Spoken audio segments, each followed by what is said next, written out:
This is the seventh question in the good question series for JEE Mains and NEET. What is a good question? These are those questions that are a little bit trickier and typically they may be carrying more marks also.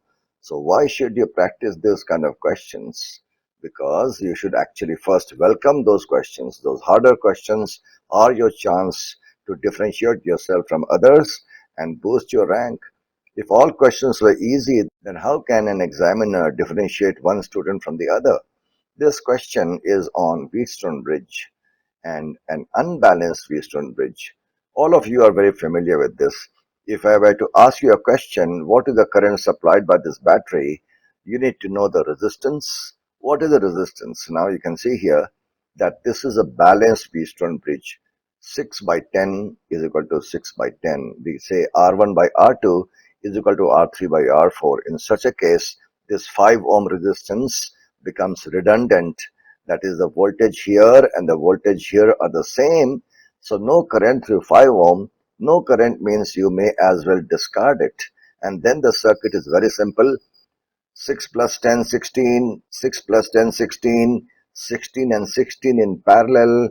That gives us an effective resistance of 8 ohms. Therefore, the current, this current is the voltage 10 volts divided by the effective resistance 1.25 ampere. But what about this? This is not balanced. 6 by 10 is not equal to 10 by 6. Then you cannot neglect this 5 ohm. Then what is the current? That means what is the equivalent resistance? Well, we will answer all of this, and a very simple method is the Nodal Analysis Method. This is a node, and we say the voltage here is X volt and the voltage here is Y volt. If this is 10 volts, then I can say that this is 0 volts. Therefore, this is 10 volts. This is 10 volts. Now, we decide the direction of the current arbitrarily. We say that one current leaves here, comes in here, then breaks off into two. This current comes in here. This current joins in and they add up to form this current. And then these two come and join and produce the I back. Now, we need to solve for X and Y first of all. We need to develop two equations. This current is how much?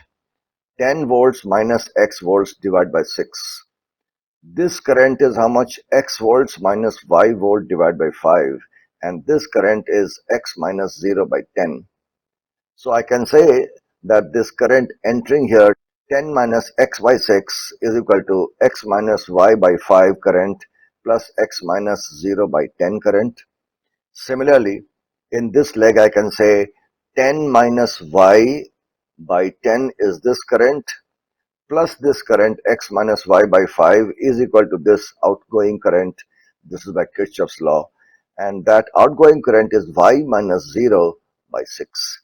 There are two equations and two unknowns, a rather long calculation, but when you solve, you get X as 5.5 volt and Y as 4.5 volt.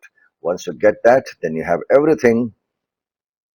This current is 10 volts minus X is now 5.5. 10 minus 5.5 by 6 is 0.75 amperes. This current is 5.5 minus 0 by 10, that is 0.55. This current is 10 minus Y. Y is 4.5. 10 minus 4.5 divided by 10 is 0.55. Similarly, this current is 4.5 minus 0 by 6, that is 0.75. So the current that is coming in here is how much? 0.75 this way and 0.55 that way. The summation is 1.3 amperes. Therefore, the effective resistance is the voltage divided by the current. This turns out to be different, isn't it? Now you can note one thing, that this is a symmetrical circuit.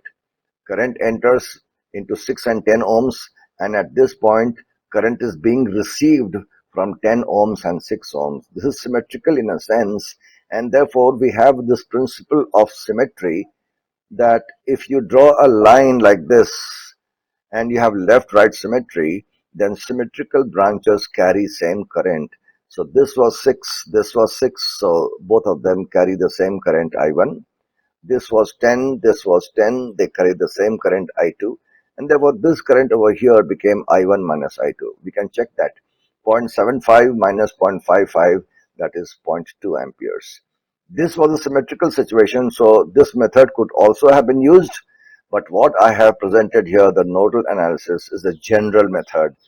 Even if they are not symmetrical, this method works because all that you need is to set up an equation between x and y, two equations, and then solve for x and y. Guys, you should do the full course that is available on this channel. You just go to the courses tab and then you will find these courses. Find your class, click on that, and then you'll see lecture 1 to 3 onwards up to 50-60 lectures. The entire course from 9th to 12th. They are comprehensive. It has got everything: assignments, tests, summary notes, and even you can ask me doubts by posting a comment. These are world-class courses. Of course, that's my claim, but you are the judge. Watch a few lectures and let me know in the comment box whether you agree. And finally, they are totally free and will always remain so. I'm in the service of humanity. I want nothing in return. So who I am Anup Verma. When I wrote the IIT entrance, I stood 11th in the country. And why is that important? Well, I am your mentor, and mentor makes all the difference to your learning outcomes as well as your learning experiences. I'm a BTech from IIT Kharagpur and MBA from IIM Bangalore, and I served in the IT industry for nearly 30 years at senior levels.